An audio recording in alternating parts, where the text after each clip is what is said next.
Dejane, rođen si na Vračaru, u ovom Beogradu. Četvrta generacija Beograđana intelektualaca koji se bave pisanjem i jezikom. Završio si Fakultet političkih nauka, počeo sam se bavim novinarstvom sa 16 godina, da sam mogao da se zaposlim odmah u neki stalni radni odnos, bio davno u penziji, ali postoji jedan stakleni zid u ovoj državi gde ljudi iz nekih patriotskih porodica i patriote ne mogu da prođu. Stakleni plafon, bolje reći. Znači, do nekog nivoa možete da dođete, ali ne možete da prođete. I ne postoji definicija zašto ja ne mogu da budem, recimo, ambasador u Kini, a dobio sam, recimo, kao pisac knjige Kineska osveta, od vojnog atašeja, to je od vojnog poslanstva Kine, povelju, plaketu, povodom knjige Kineska osveta.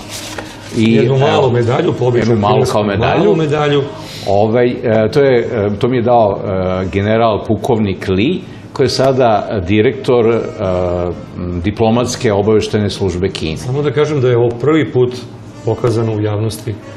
Mislim da nije prvi put, ali je bitno da je ovo za mene kao medalja, jer temu koju ja obrađujem, mnogi se trude da omalovaže i da kažu da je to teorija zavere, pa onda se ja šalim pa napišem knjigu Teorija zavere, pa onda iza tog plašta kao teorija zavere, onda možete da kažete istinu i niko vas ne dira.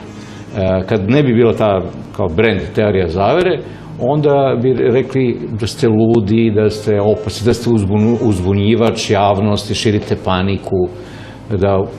Znate, najopasnije je biti pevac koji prvi kukuriče, a ja sam to počeo da radim davne, negde 88. godine, to znači pre 26 godina, kada sam napisao svoju drugu knjigu Tajne albanske mafije, gde sam objavio listu albanskih špijuna i mafijaša po državnom svetu, i onda je Ramiz Alija, tadašnji diktator Albanije, smenio Hikurana Isaija, šefa Sigurimije tajne službe, i onaj čovjek je nestao.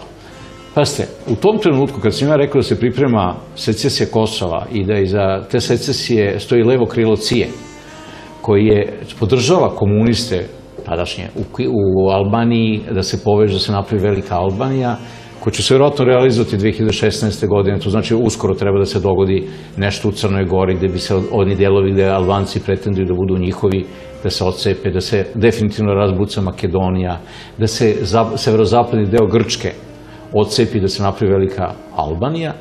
Kada sam ja tada govorio, ljudi su govorili da je to budalaština i da će samoupravni socijalizam i demokratija u okviru SFRJ to da reguliše. Naravno, nije se dogodilo tako. Vladari iz senke koji upravljaju Amerikom, znači Amerikom ne vladaju Amerikanci, nego neki skriveni centri moći, prave planove koji se lagano realizuju, toliko lagano da je prošli predsjednik Boris Tadić, koji je ušao u istoriju po tome što je uništio srpsku vojsku kao ministar vojni, je rekao da on nema ništa protiv stvaranja velike Albanije. Kao što je rekao da nema ništa protiv da GMO hrana uđe u naš lanac ishrane, pa na svojoj konvenciji za Demokratsku stranku, kada je, hvala Bogu, izgubio, rekao je da će usrećiti Srbe na taj način što će ih nahraniti gladne GMO hrane. Kako je uopšte došlo od toga da ti od novinara, kako si počeo, pređeš u pisca povelikih romana? Slučajno, kao što to u životu obično biva. Pero Zlatar, najbolji glavni urednik koga sam imao, koji je, on me gurnuo, ono što kažu kad neko skočio pa spasao neko dete, izlazi iz vode i kaže ko me gurnu. Tako je Pero Zlatar mene gurnuo u temu kriminala. Vidio je da je čuveni fudbaler Vasović magistrirao kod Žike Aleksića kriminalistiku ili doktorirao. Fudbaler doktorirao i on kaže, ide napravio sa Žikom Aleksićem, šefom katedre za kriminalistiku na Pravnom fakultetu intervju, ja napravim sa njim, a on mi kaže, može da napravim sa mojim asistentom Zoranom Milovanovićem, on je magistrirao u Vašingtonu krijumčarenje, ali mu ovde ne priznaju diplomu, tu magistraturu, pa kaže, nije loše da napravim sa njim intervju. Ja napravim sa čovekom intervju i iz tog intervjua izašle su dve moje knjige, Tajne albanske mafije i Tajne lopovskog zanata, koje će uskoro da izađe u novom izdanju Laguni, možda tokom leta. Znači, gurnut sam u to. A poslije izvesnog vremena sam napravio i intervju sa profesorom Dragoljubom Živojinovićem, akademikom, genijem jednim, koji je napisao knjigu, koji je najveći naš srpski stručnjak za istoriju Vatikana. Ja kao mlad novinar, imao sam tada neke recimo 35 godina, povodom knjige Magnum Crimen napravim intervju sa Dragoljubavom Živojinovićem i kad je izašao taj intervju bili smo optuženi da smo rušili bratstvo jedinstvo, smenjen je Zoran Erak, glavni urednik intervjua, a mi smo napadnuti u Dnevniku u pola 8 ili 8 kad je tada bio, u Zagrebačkom vjesniku, u Makedonskoj večeri, i onda se javio izdavač Magnum Crimena i kaže: Lučiću, da li bi vi napravili nastavak Magnum Crimena? Zamislite, Magnum Crimen je ovoliko debela knjiga, a ja sam bio samo mali, običan novinar. Ja kažem, to je velika ponuda i čast, ali kažem, mali sam ja da pišem nastavak Magnum Crimena sa Živojinovićem, što ne piše samo profesor sam. Pa kaže, zato što profesori pišu knjige sporo i loše im se prodaju. Dobra je kombinacija profesorsko znanje i novinarsko umeće. Uzgled, za potpis ugovora dobit ćete po 5000 maraka. Nasmeši se meni Brk, pozovem profesor Živojinovića, kažem ja to njemu, kaže, važi, pisat ćemo zajedno, to jest ja ću tebi da dam što sam skupio, ti dođi sa kolima i koferima kod mene da uzmeš građu. Ja dođem, on kaže, ćao, odoh u Ameriku 2 godine da držim predavanje američkim studentima. Ja uzmem te papire, Ti 2-3 tone? odnesem kući i 2 godine sam ja to iščitavao da bi ušao u materiju. A on je to do tada, recimo 30 godina se bavio, skupljao iz svih mogućih arhiva. I iz toga je nastala moja prva knjiga Varvarstvo ime Hristovo, a ovu albansku mafiju sam se odmarao pišući kao feljtone za TV Novosti kod Nine Brajovića i znači, pisanje albanske mafije i tajna lopovskog zanata su bili prvo feljtoni i odmor za ovu mnogo ozbiljnu, tešku knjigu. A ta Varvarstvo ime Hristovo knjiga je, recimo, neophodna da je pročita svaki Srbin, mada je ona vrlo ozbiljna, ali pre svega bi trebalo svaki diplomata koji se bavi Vatikanom i svaki obaveštajac ili kontraobaveštajac koji radi u odnosu na Vatikan i njihove druge tajne službe. To se tako sve lepo izgleda kad se kaže, dobro, sad ti sedneš i imaš ideju i za čas napišeš knjigu. Knjige su ti poprilično čitljive. Jesu poprilično čitljive, ali... Ima to malo i talenta, reklo bi se. Ima talenta, naravno. Važno je umeti ispričati priču. Pazite, podaci se nalaze svuda oko nas. Podaci više nisu nikakva tajna. Ali treba sve to pročitati, provući kroz mozak i izbaciti u uobličenu priču. To je kao sa nekog 100. sprata u Empire State Buildinga, gledate recimo dole neke ljude u nekim automobilima kako idu, a onda treba ući u njihov mozak i u njihove živote. Znači, ovo je jedan istraživački rad, mukotrpan, a ja kao službenik svako jutro ustanem u 8:30, u 9:07 i radim dokle me oči služe i mozak. Da mi još jednu tajnu. Da mi još jednu tvoju tajnu. Ručno pišeš sve? Da, pišem rukom, azbukom i posle to mora da se prekucava, ali zato meni nijedna knjiga nije nestala. Čudio sam u kompjuteru kao što mnogim piscima se događa, a meni se jedan put desio da mi tekst neki za časopis ona koji sam napisao i otišao da ruča, kad se vratio nema teksta. A niko nije ušao u sobu. Nemaš nameru da sedaš za kompjuter? Pa ne, ja koristim kompjuter za skupljanje podataka, ali za pisanje, znate, to je sažimanje, sažimanje. Sad sam obrađivao, recimo, temu oko Ukrajine, ovog građanskog rata, pa to je jedno 10 kila papira koje sam morao da pročitam. Čini se da, što vreme odmiče, ti sve brže pišeš romane. Pa moram da pišem zato što narod sve manje ima para i knjige sve kraće žive. Ja sam imam sreću da... Ne mogu da se složim s toga. Kineska osveta se prodaje i dalje. Ne, najinteresantnije Vladari iz Senke su fenomen, oni se prodaju od 1994. godine. Prodaje se i Varvarstvo ime Hristovo koje se prodaje od 1988. Ali ovo je primetno se Vladari iz Senke, jer svi klinci koji počinju da se interesuju za masone, malteške vitezove, templare, sa nekih 16 godina, 17, počinju da čitaju Vladare i Senke, tu saznaju i prvi put ulaze u svet špijunaže i ono što me naročito godi, što deke i bake, tate i mame moje knjige poklanjaju svoje deci. Jer ih na taj način odvlače od Facebooka i kažu, ej sine, postoji svet van Facebooka. I od igrica. Da, od igrica. I moje knjige su dovoljno interesantne da deca shvate da u knjigama postoji znanje, a na internetu postoje informacije. Da bi se sa interneta od informacija pretvorilo u znanje, potrebno je da se bavite nekom temom do 10 godina, a oni imaju samo 20 godina. Tako da oni zbog obilja informacija u stvari ne vide Od šume ne vide drvo. Tako je. Od drveća ne vide šumu. Kako ti izgleda ova naša današnja književna scena? Pa da ti kažem, ja je i ne pratim. Čitaš samo svoje knjige? Pisci, ja se šalim, kažem, kad hoću da pročitam dobru knjigu, moram godinu dana ranije da sedim da je napišem. Što naravno netačno, jer ja kad napišem knjigu više ne čitam. Ali ja pišem knjige kako bi ja volao da čitam kod drugih autora. I mogu s ponosom da kažem, a možete da proverite, da su moji špijunski romani bolji od onih koji su najbolji u principu, to su engleski špijunski romani. Zašto su moji bolji? Zato što kad pročitate moju knjigu nešto naučite. A kad čitate engleske ili američke autore, vi se zabavite. Ja mislim da današnji čovjek nema vremena da ga gubi na zabavu. Čitao sam, recimo, Afganistanca Kena Folletta, koji je legendarni pisac i moj vršnjak, i ja svaku knjigu čitam sa olovkom u ruci i podvlačim ono koje su neke bitne stvari. Pročitao sam knjigu, nešto sam na 2-3 podatka koje su vezane za Afganistan. Inače, Afganistan u prevodu znači Makedonija. Afion je mak, i to znači kad bi se prevodilo, to je Makostan bio. Zbog toga mislim da su moje knjige bolje od zapadnih, a u isto vreme moje knjige ne mogu da se probiju na zapadu zato što je tamo kontrolisano tržište. U knjiga vi imate hiperprodukciju, recimo knjige iz oblasti špionaže. U Njujorku kad sam bio skoro 5 meseci, kad sam skupio građe za kinesku osvetu, uđem u robnu kuću, knjižaru, i kažemo gde je odjeljenje za knjige iz oblasti špionaže, oni mi pokažu jedno 100 naslova, koji sve imaju lepe korice i svi nepoznati autori. Ja na kraju uzmem Ladlama koji je mrtav, ali neko piše pod njegovim brendom i kažem, opredeljujem se prema autoru. Znači, kad postoji hiperprodukcija, vi ovdje u stvari ne znate šta kupujete i gubite vreme čitajući beznačajne autora od kojih nemate šta da naučite. Jer da bi neko postao stručak za neku oblast, mora da se bavi godinama usko sa nekoliko profesija. Kada neko piše razne vrste knjiga, znate, onda to govori o njegovoj površnosti. Jesi pokušavao da razgovaraš sa nekim sa zapada u vezi prevođenja tvojeg knjiga? Jesam, pokušavao sam da razgovaram i postoji taj stakleni zid za autore koji otkrivaju ono što ne treba da se zna.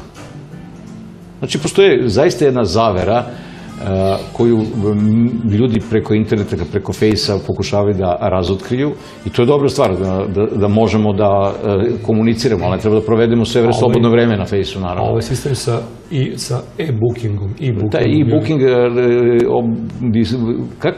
kako bi uopšte neko došao do moje knjige preko e-bookinga u inostranstvu kad u Gvatemali niko ne zna za mene? Znači, da bi neki pisac postao poznat, on mora da postane brend, da bi se knjige prodale. Kad bi na ovoj knjizi Teorija zavere, da ne piše Dejan Lučić, nego da piše Petar Janković, tu knjigu niko ne bi kupio. A ljudi kupuju moje knjige. Znači, kao ljudi koji kupuju Mercedes, oni izađe nov model klase S ili E, on prodaje stari, kupuje novi, ili menja kod dilera. Tako i moji čitaoci, kad se pojavi nova moja knjiga, oni uzimaju bez obzira šta sam napisao, veruju mi, a ne mogu da mi veruju oni koji me ne znaju. Koliko je promenu u tvom životu i stvaralaštvu donelo vezivanje za Lagunu? Pa Laguna je spasla sve pisce u Srbiji od ekonomske propasti. Znači, da nema Lagune, srpski pisci ne bi postao. Jer problem je u prodaji knjiga. Znači, svako može da vam izda knjigu, ali ne može date nekome da vam proda to, on ne može toliku količinu knjiga da proda u pravom trenutku. Znači, ili se u knjižarama ne nalazi dovoljno knjiga. Recimo, gostujem kod vas u televizijskoj emisiji, ljudi u Bijeljini navole da kupe, a on u knjižari nema. Ili u Banja Luci u knjižari nema. Tamo gde Laguna snabdeva ili ima svoje knjižare, vi uvijek imate dovoljno mojih knjiga koje želite da kupite. Znači, uđete hoću 10 knjiga. Ok, ima 10 knjiga. A vi ranije uđete posle televizijske emisije, nema ni jedne knjige. Takže nabavit ćemo. To kad nabavit ćemo, to ljudi već zaborave i kupuju neke druge knjige. Šta će Dejan Lučić da radi u narednih godinu dana? Narednih godinu dana, ovako, Dejan za sljedećih godinu dana se uradio, ja sad radim za onu tamo godinu. Očekujem da mi uskoro izađe knjiga na insistiranje Dejana Papića. Kad sam išao potpisao neka 2 ugovora za neke 2 nove knjige, Dejan se sjetio i kaže, šta je sa onom tvojom knjigom Tajne lopovskog zanata? Pa, to davno izašlo. Kaže, da li znaš da sam ja prve stvari o kriminalu i o reketu saznao iz te knjige? Ajde, pogledaj, obnovi tu knjigu, preradio je da izdamo. I sad će ta knjiga uskoro da izađe, možda već tokom leta, gotovo je. Napisao sam od te stare knjige, Tajne lopovskog zanata, napisao sam knjigu Ljubav sa Pink Panterom. Napravio sam Ljubav sa Pink Panterom. Napravio sam ljubavni roman, kriminalistički, gde jedan momak i jedna devojka se mnogo vole, moraju silom prilike da se razdvoje i svako od njih čita knjigu Tajne lopovskog zanata. I ta knjiga ih na neki način povezuje, jer znaju da čitaju istu knjigu i u mislima su zajedno. I vi se naježite kako ljubav može da bude čarobna. Evo, Dejan Lučić napisao ljubavni roman, znači Ljubav sa Pink Panterom, to će da bude u 2 toma, knjige Tajne lopovskog zanata, a na jesen će da izađe 3. tom knjige Teorija zavere, ovo je ovaj 1. tom, Priručnik za osvajanje vlasti, pa onda je izašao onaj Titova kletva i na jesen treba da izađe Škola za ubice.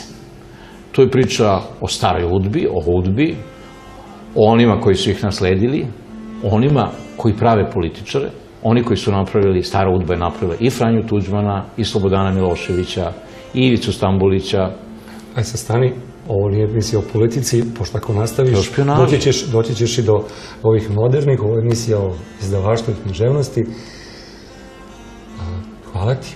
Hvala i vama. I na gostovanju i na svim lepim knjigama kojima se nam, neću da kažem ulepio. Aleksićem, šefom katedre za kriminalistiku na Pravnom fakultetu intervju, ja napravim sa njim, a on mi kaže, možeš da napraviš sa mojim asistentom Zoranom Milovanovićem, on je magistrirao u Vašingtonu krijumčarenje, ali mu ovde ne priznaju diplomu, tu magistraturu, pa kaže, nije loše da napravim sa njim intervju.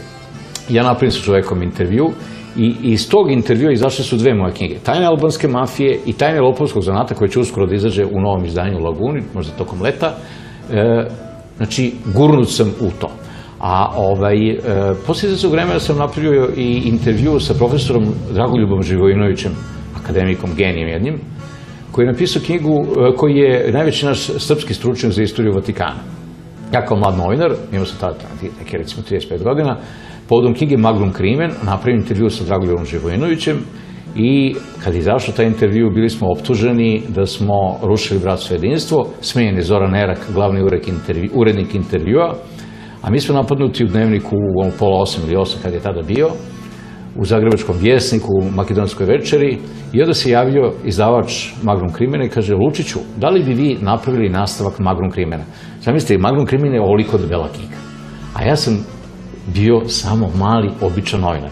Ja kažem, to je velika ponuda i čast, ali kažem, mali sam ja da pišem nastavak Magnum Crimena sa Živojinovićem, što ne piše samo profesor sam. Pa kaže, zato što profesori pišu knjige sporo i loše im se prodaju. Dobra je kombinacija profesorsko znanje i novinarsko umeće. Uzgled, za potpis ugovora dobit ćete po 5.000 maraka. Nasmeši se meni Brk, pozovem profesora Živojinovića, kažem ja to njemu, kaže, važi, pisat ćemo zajedno, to jest ja ću tebi da dam što sam skupio, ti dođi sa kolima i koferima kod mene da uzmeš građu. Ja dođem, on kaže, ćao, odoh u Ameriku 2 godine da držim predavanje američkim studentima. Ja uzmem te papire, ti 2-3 tone, odnesem kući i 2 godine sam ja to iščitavao da bi ušao u materiju. A oni to do tada... Pa to je jedno 10 kila papira koje sam morao da pročitam. Čini se da što vreme odmiče ti sve brže pišeš romane. Pa moram da pišem zato što narod sve manje ima para i knjige sve kraće žive. Ja sam imam sreću... Sad ne mogu da se složim s toga. Kineska osveta se prodaje i dalje... Ne, najinteresantnije, Vladari iz Senke su fenomen, oni se prodaju od 1994. godine. Prodaje se i Varvarstvo ime Hristovo koje se prodaje od 1988. Ali ovo je primetno se Vladari iz Senke, jer svi klinci koji počinju da se interesuju za masone, malteške vitezove, templare, sa nekih 16 godina, 17, počinju da čitaju Vladare iz Senke, to saznaju i prvi put ulaze u svet špijunaže i ono što me naročito godi, što deke i bake, tate i mame moje knjige poklanjaju svoje deci. Jer ih na taj način odvlače od Facebooka i kažu, ej sine, postoji svet van Facebooka. I od igrica. Da, od igrica. I moje knjige su dovoljno interesantne da deca shvate da u knjigama postoji znanje, a na internetu postoje informacije. Da bi se sa interneta od informacija pretvorilo u znanje, potrebno je da se bavite nekom temom do 10 godina, a oni imaju samo 20 godina. Tako da oni zbog obilja informacija u stvari ne vide Od šume ne vide drvo. Tako je. No drveća ne vide šumu. Kako ti izgleda ova naša današnja književna scena? Pa da ti kažem, ja je i ne pratim. Čitaš samo svoje knjige? Pisci, ja se šalim, da kažem, kad hoću da pročitam dobru knjigu, moram godinu dana ranije da sedim da je napišem. Što naravno netačno, jer ja kad napišem knjigu više ne čitam. Ali ja pišem knjige kako bi ja volao da čitam kod drugih autora. I mogu s ponosom da kažem, a možete da proverite, da su moji špijunski romani bolji od onih koji su najbolji u principu, to su engleski špijunski romani. Recimo 30 godina se bavio, skupljao iz svih mogućih arhiva. I iz toga je nastala moja prva knjiga Varvarstvo ime Hristovo, a ovu albansku mafiju sam se odmarao pišući kao feljtone za TV Novosti kod Nine Brajovića i znači, pisanje albanske mafije i tajna lopovskog zanata su bili prvo feljtoni i odmor za ovu mnogo ozbiljnu, tešku knjigu. A ta Varvarstvo ime Hristovo knjiga je, recimo, neophodna da je pročita svaki Srbin, mada je ona vrlo ozbiljna, ali pre svega bi trebalo svaki diplomata koji se bavi Vatikanom i svaki obaveštajac ili kontraobaveštajac koji radi u odnosu na Vatikan i njihove druge tajne službe. To se tako sve lepo izgleda kad se kaže, dobro, sad ti sedneš i imaš ideju i za čas napišeš knjigu. Knjige su ti poprilično čitljive. Jesu poprilično čitljive, ali... Ima to malo i talenta, reklo bi se. Ima talenta, naravno. Važno je umeti ispričati priču. Pazite, podaci se nalaze svuda oko nas. Podaci više nisu nikakva tajna. Ali treba sve to pročitati, provući kroz mozak i izbaciti u obličenu priču. To je kao sa nekog 100. sprata u Empire State Buildinga, gledate recimo dole neke ljude u nekim automobilima kako idu, a onda treba ući u njihov mozak i u njihove živote. Znači, ovo je jedan istraživački rad, mukotrpan, a ja kao službenik svako jutro ustanem u 8:30, u 9:07 i radim dokle me oči služe i mozak. Da mi još jednu tajnu. Da mi još jednu tvoju tajnu. Ručno pišeš sve? Da, pišem rukom, azbukom i posle to mora da se prekucava, ali zato meni nijedna knjiga nije nestala čudesno u kompjuteru, kao što mnogim piscima se događa, a meni se jedan put desio da mi tekst neki za časopis ona koji sam napisao i otišao da ruča, kad se vratio nema teksta. A niko nije ušao u sobu. Nemaš nameru da sedaš za kompjuter? Pa ne, ja koristim kompjuter za skupljanje podataka, ali za pisanje, znate, to je sažimanje, sažimanje. Pazite, sad sam obrađivao recimo temu oko Ukrajine, ovog građanskog rata, što podržavamo u svetu, i onda je Ramiz Alija, tadašnji diktator Albanije, smenio Hikurana Isaija, šefa Sigurimije tajne službe, i ovaj čovjek je nestao. Pazite, u tom trenutku kad sam ja rekao da se priprema secesija Kosova i da iza te secesije stoji levo krilo Cije, koji je podržava komuniste tadašnje u Albaniji, da se poveže, da se napravi velika Albanija, koja će se vjerojatno realizovati 2016. godine, to znači uskoro treba da se dogodi nešto u Crnoj Gori, gde bi se oni delovi gde Albanci pretenduju da budu njihovi, da se odcepe, da se definitivno razbuca Makedonija, da se severozapadni deo Grčke odcepi, da se napravi velika Albanija. Kada sam ja tada govorio, ljudi su govorili da je to budalaština i da će samoupravni socijalizam i demokratija u okviru SFRJ to da reguliše. Naravno, nije se dogodilo tako. Vladari iz senke koji upravljaju Amerikom, znači Amerikom ne vladaju Amerikanci, nego neki skriveni centri moći, prave planove koji se lagano realizuju, toliko lagano da je prošli predsjednik Boris Tadić, koji je ušao u istoriju po tome što je uništio srpsku vojsku kao ministar vojni, je rekao da on nema ništa protiv stvaranja velike Albanije.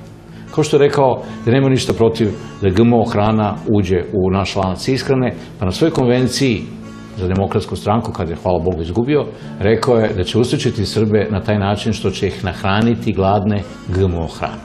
Kako je uopšte došlo od toga da ti od novinara, kako si počeo, pređeš u pisca povelikih romana? Slučajno, kao što to u životu obično biva. Pero Zlatar, najbolji glavni urednik koga sam imao, koji je, on me gurnuo, ono što kažu kad neko skočio pa spasao neko dete, izlazi iz vode i kaže ko me gurnu. Tako i Pero Zlatar mene gurnuo u temu kriminala. Vidio je da je čuveni fudbaler Vasović magistrirao kod Žike Aleksića kriminalistiku ili doktorirao. Fudbaler doktorirao i on kaže, idi napravi sa Žikom Aleksićem. Dejane, rođen si na Vračaru, u ovom Beogradu. Četvrta generacija Beograđana intelektualaca koji se bave pisanjem jezikom. Završio si Fakultet političkih nauka, počeo sam se bavim novinarstvom sa 16 godina, da sam mogao da se zaposlim odmah u stalnim radom, u neki stalni radni odnos, bio bi davno u penziji, ali postoji jedan stakleni zid u ovoj državi gde ljudi iz nekih patriotskih porodica i patriote ne mogu da prođu. Stakleni plafon, bolje reći. Znači, do nekog nivoa možete da dođete, ali ne možete da prođete. I ne postoji definicija zašto ja ne mogu da budem, recimo, ambasador u Kini, a dobio sam, recimo, kao pisac knjige Kineska osveta, od vojnog atašeja, to je od vojnog poslanstva Kine, povelju, plaketu, povodom knjige Kineska osveta. Jednu malu medalju, jednu malu kao medalju. To mi je dao general pukovnik Li, koji je sada direktor diplomatske obaveštene službe Kine. Samo da kažem da je ovo prvi put pokazano u javnosti. Mislim da nije prvi put, ali je bitno da je ovo za mene kao medalja, jer temu koju ja obrađujem, mnogi se trude da omalovaže i da kažu da je to teorija zavere, pa onda se ja šalim pa napišem knjigu Teorija zavere, pa onda iza tog plašta kao teorija zavere, onda možete da kažete istinu i niko vas ne dira. Kad ne bi bila ta kao brand Teorija zavere, onda bi rekli da ste ludi, da ste opasni, da ste uzbunjivač javnosti, širite paniku, da... Znate, najopasnije je biti pevac koji prvi kukuriče, a ja sam to počeo da radim davne, negde 88. godine, to znači pre 26 godina, kada sam napisao svoju drugu knjigu Tajne albanske mafije, gde sam objavio listu albanskih špijuna i mafijaša